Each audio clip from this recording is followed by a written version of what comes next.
अभी आपका पहले काम के ऊपर कि आप कितने घंटे काम करते हैं, कितने घंटे काम करते हैं? 12 घंटे। 12 घंटे। आपने जनाब 8 घंटे काम करना है। 48 घंटे आपने 48 आवर्स जो है आपने पूरे हफ्ते में काम करना है और 8 घंटे आपने दिन का काम करना है।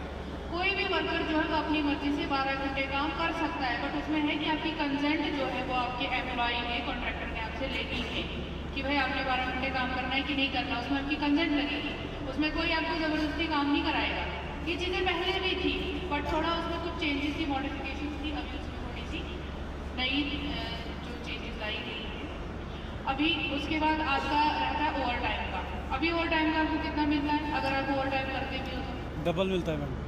Double the wages. तो अभी भी सेम आपका डबल द वेजेस का रहता है। एक आपका ग्रेजुटी का रहता है। ग्रेजुटी अभी क्या है कि सबसे पहले आप लोगों को एक अपॉइंटमेंट लेटर मिलेगी, जैसे फिक्स टर्म एम्प्लॉयमेंट का सुना होगा आपने कि पहले होता था कि लंबे पता ही नहीं होता था। फिक्स टर्म एम्प्लॉयमेंट आपको एक कागज मिलेगा, उसमें पता चलेगा कि हाँ ये भी हमारे साथ काम कर रहे हैं। कॉन्ट्रैक्ट के थ्रू कॉन्ट्रैक्ट होगा आप लोगों का अपने कॉन्ट्रैक्टर के साथ, अपने एम्प्लॉयर के साथ, जिसमें आपको दिया जाएगा कि आप काम कर रहे हैं। उसमें आपकी पूरी टर्म्स एंड कंडीशंस लिखी होंगी कि आपको इतने घंटे काम करवाना है, ये आपका जो भी रहेगा बोनस होगा, ये आपकी ग्रेजुटी बनेगी, जैसे जो होगा आपने इतने घंटे काम करने, वो सारा उसमें लिखा होगा कि कितनी देर तक आपका कॉन्ट्रैक्ट है। तो एक तरफ से आपके पास कोई कागज लगा, क्योंकि मेरे पास बड़े सारे लोग आते हैं, बट सब लोगों की पेमेंट फंसी हुई है मेरे पास कॉन्ट्रैक्टर्स के काम करना है।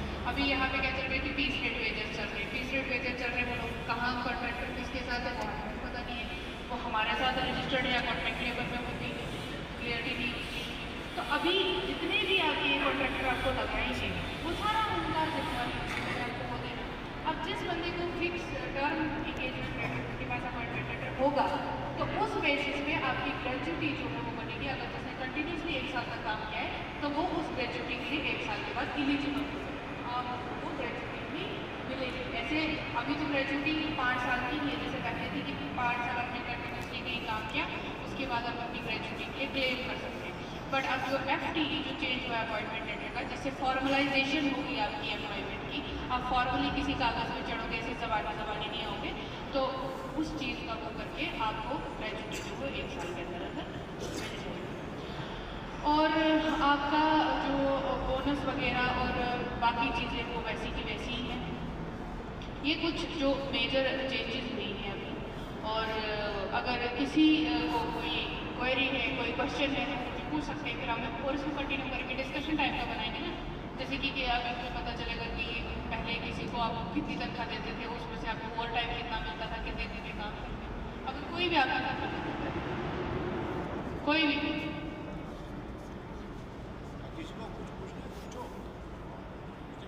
अभी आप लोग खाना कहाँ खाते हैं? मैथ फैसिलिटी कहाँ है आपकी? सभी खाते हैं ना खाना यहीं? जी जी। ठीक है।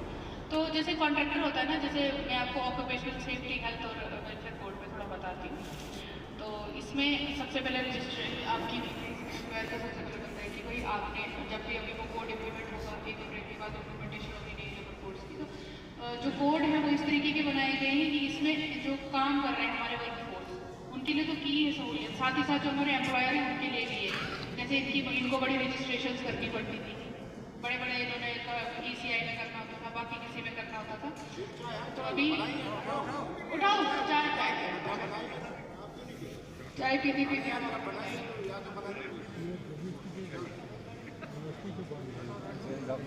जब यार